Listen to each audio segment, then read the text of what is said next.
Dear students, welcome back to Rainbow Social Study. Rainbow Social Study में आपका फिर से स्वागत है। मैं अमरेंद्र कुमार सिंह।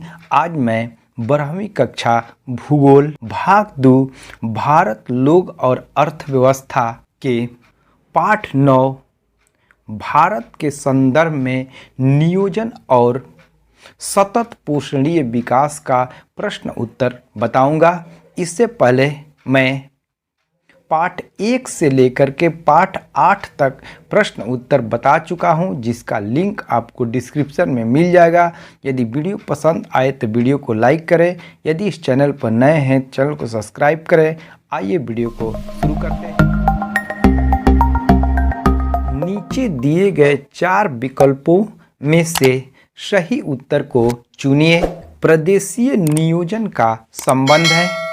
इसका उत्तर ख होगा। क्षेत्र विशेष के विकास उपागम। दूसरा प्रश्न है ITDP निम्नलिखित में से किस संदर्भ में वर्णित है? तो इसका ग आंसर सही होगा, समन्वित जनजातीय विकास प्रोग्राम।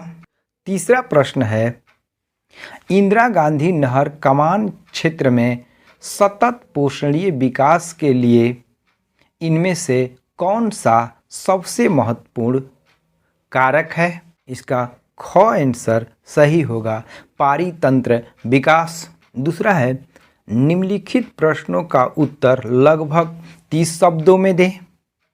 का पहला प्रश्न है भरमौर जनजातीय क्षेत्र में समन्वित जनजातीय विकास कार्यक्रम के सामाजिक लाभ क्या है? इसका उत्तर देख लेते हैं। भरमौर जनजातीय क्षेत्र में समन्वित जनजातीय विकास कार्यक्रम के लागू होने से प्राप्त सामाजिक लाभों में साक्षरता दर में तेजी से वृद्धि, लिंग अनुपात में सुधार तथा बाल विवाह में कमी शामिल है। इस क्षेत्र में स्त्री साक्षरता दर 1971 में 1.88% से बढ़कर 2001 में 42.83% हो गई थी। दूसरा प्रश्न है सतत पोषणीय विकास की संकल्पना को परिभाषित करें। इसका उत्तर देख लेते हैं। विश्व पर्यावरण और विकास आयोग ने सतत पोषणीय विकास को 1987 में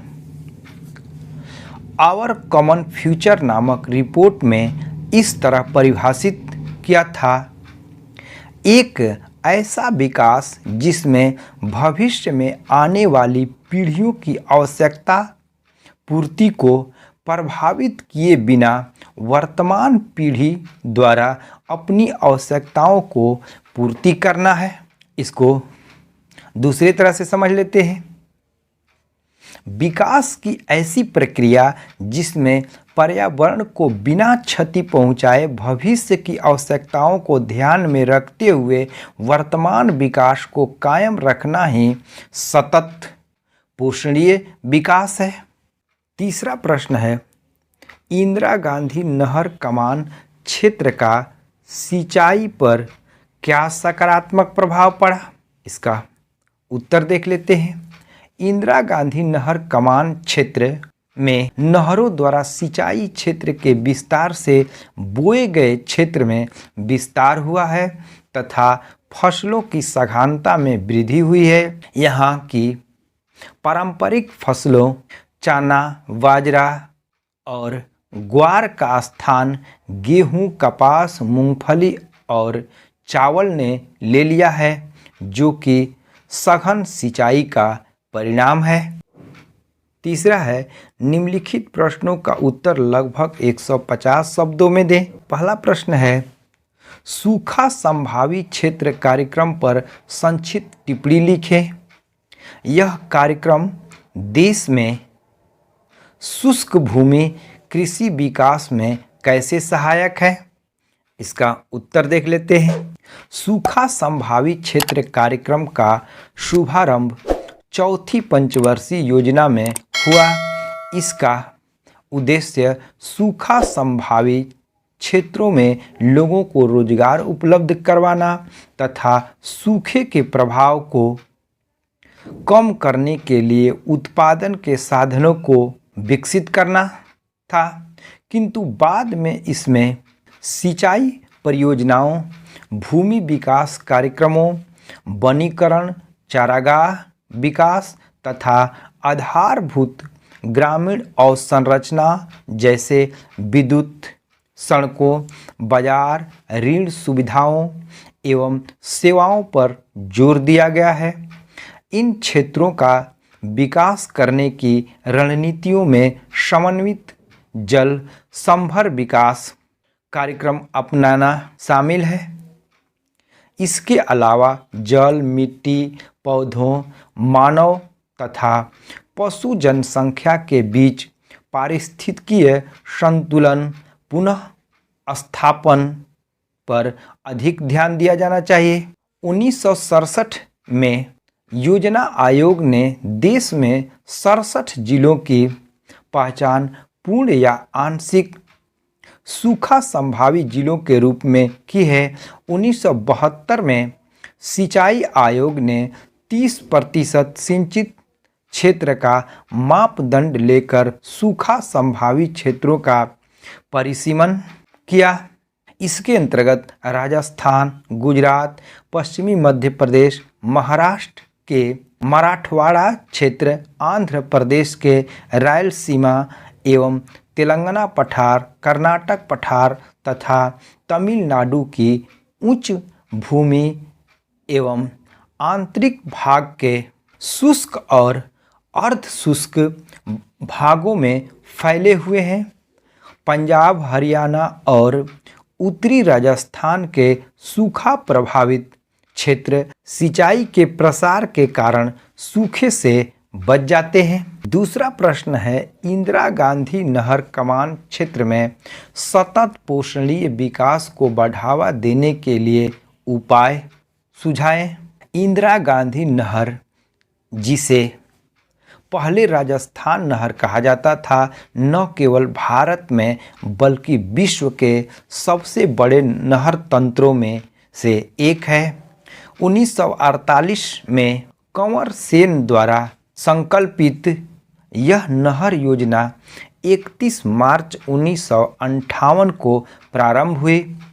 सतलज एवं ब्यास नदी के जल को पंजाब के हरिके नामक बांध पर रोककर यह नहर निकाली गई है, जिससे राजस्थान के थार मरुस्थल की 19.63 लाख हेक्टेयर कृषि योग्य कमान क्षेत्र में सिंचाई की सुविधा प्रदान कर रही है। इस नहर तंत्र की कुल लंबाई 9060 किलोमीटर है। इस नहर का निर्माण कार्य 2 चरणों में पूरा किया गया। चरण प्रथम के कमान क्षेत्र में सिंचाई की शुरुआत 1960 के दशक में, जबकि चरण 2 में सिंचाई 1980 के दशक के मध्य में आरंभ हुई। इस नहर के कमान क्षेत्र में सतत पोषणीय विकास को बढ़ावा देने वाले 7 उपायों में से 5 उपाय पारिस्थितिकीय संतुलन को पुनः स्थापित करने पर बल देते हैं, जैसे जल प्रबंधन नीति का कठोरता से कार्यान्वयन करना ताकि फसल रक्षण, सिंचाई एवं चारागाह विकास की व्यवस्था की जा सके। दूसरा, इस क्षेत्र में जल सघन फसलों को नहीं बोया जाना चाहिए, बल्कि बागाती कृषि में खट्टे फलों की खेती करनी चाहिए। तीसरा है, कमान क्षेत्र में नहर के जल का समान वितरण होना चाहिए तथा मार्ग में बहते जल की क्षति को कम करने के उपाय किए जाने चाहिए, जैसे नालों को पक्का करना, भूमि विकास तथा समतलन एवं बाढ़ पद्धति लागू करनी चाहिए। चौथा है जलाक्रांत लवणता से प्रभावित भूमि का पुनरुद्धार किया जाना चाहिए।